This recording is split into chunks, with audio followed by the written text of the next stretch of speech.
Hey everyone, how's it going? Today I'm going to show you like a couple of my knives that I have that I usually carry in my b.o.b or my bug out bag for those who don't know that. But I'm assuming most of you do if you're watching any of the stuff that I'm actually putting up. So for starters, here I have this. This is a full tang knife. I call this the Big Papa. And it's one of my favorite knives. I use it for splitting wood and stuff like that when I need to make my chunks of wood a little bit smaller for more effective burning. And then with this one, I call this the Little Feller because as you can see, they kind of look similar. So these are two of my favorite knives. They are usually in my bug out bag, not on my purse, and I don't carry these every day.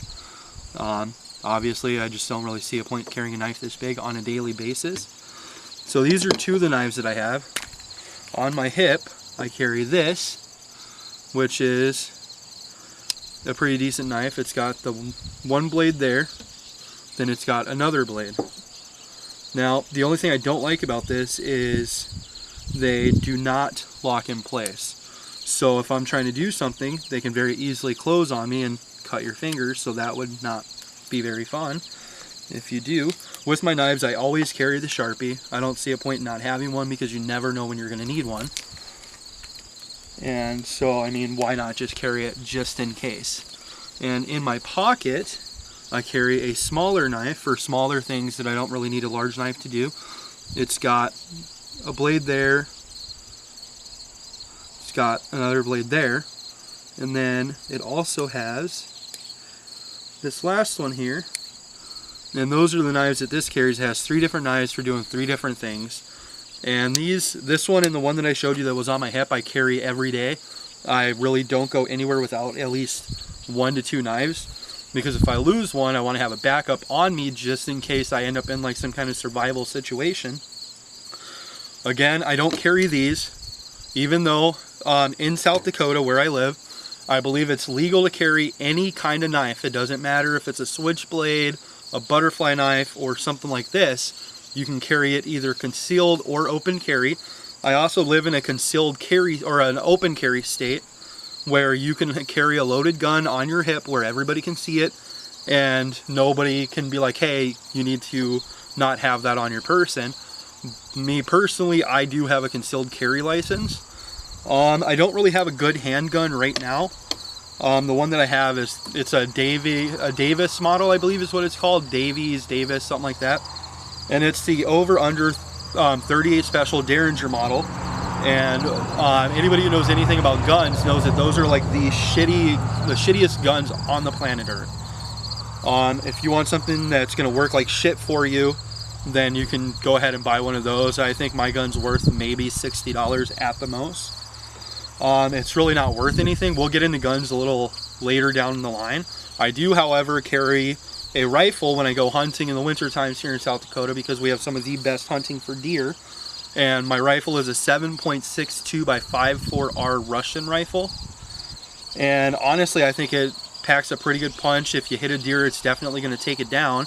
If I do, I live in a state where the deer license goes in a lottery.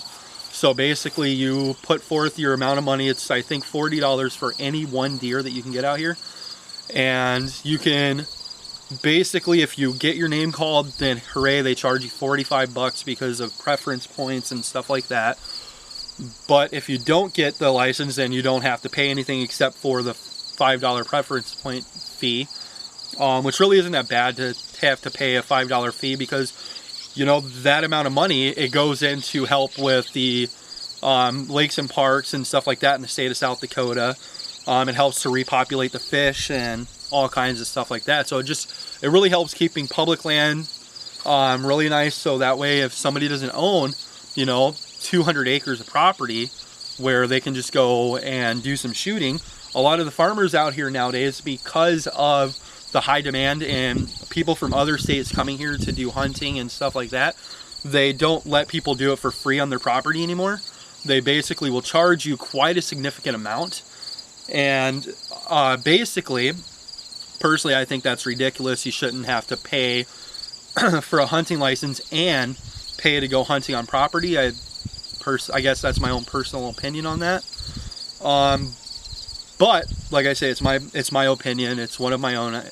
If you believe differently, that's fine. I don't really care. I'm not gonna listen to any arguing or people who disagree completely and are just nasty. If you have a different opinion and you feel like sharing it, share it. I have no problem hearing what other people's opinions are. With that being said, I do plan on getting a GoPro camera for hunting season, so that way I can video record me hunting and hopefully actually get a deer if I get my tag. Right now I use a Canon EOS Rebel T5. I use just the regular kit lenses that came in the box when I bought it. So the one that I'm using right now for this camera is an 18 to 55 millimeter camera. And then I have a telescoping camera that's 70 to 300 millimeters. They're not the best lenses out there, but you know what? They do the job. So obviously I'm going to use them. I'm not going to use an expensive lens that I really don't need to buy at the moment or can't afford. But like I say, I live in South Dakota. All around me are nothing but farms. There's cattle and stuff like that. I personally like chickens. I don't have any this year. Next year I plan on getting chickens, rabbits, and stuff like that to be able to provide for my family. I do not pay for water. I have a well system. There is a well or a water company that offers water for a specific price every month, but I'm not going to pay to have water when I have a well. And also they refuse to add any new or existing customers that used to have service but no longer do. And I don't have like water line that goes all the way to my house for them. They used to have one in the yard, but it's like $700 for them to finish it into the house, and I just really don't feel like putting up that kind of money for that when there's a perfectly good well that gets replenished every year when the snow melts or when it rains and stuff like that. So I mean, if it's free, use the services. There's no real sense in using or paying for a service when you can get it for free on your own property. So if you have any questions, put them in the comments below. If you want to give me any information or tell me about the knives that you carry on an everyday basis, put that in the comments. You can message me directly on YouTube, and I will actually answer the YouTube messages and the comments to my best ability. I don't see a point in people putting comments up and never answering. That's just ridiculous. So just, yeah, leave me comments, leave me messages, and I'll do my best to answer any questions that you have. Have a good day.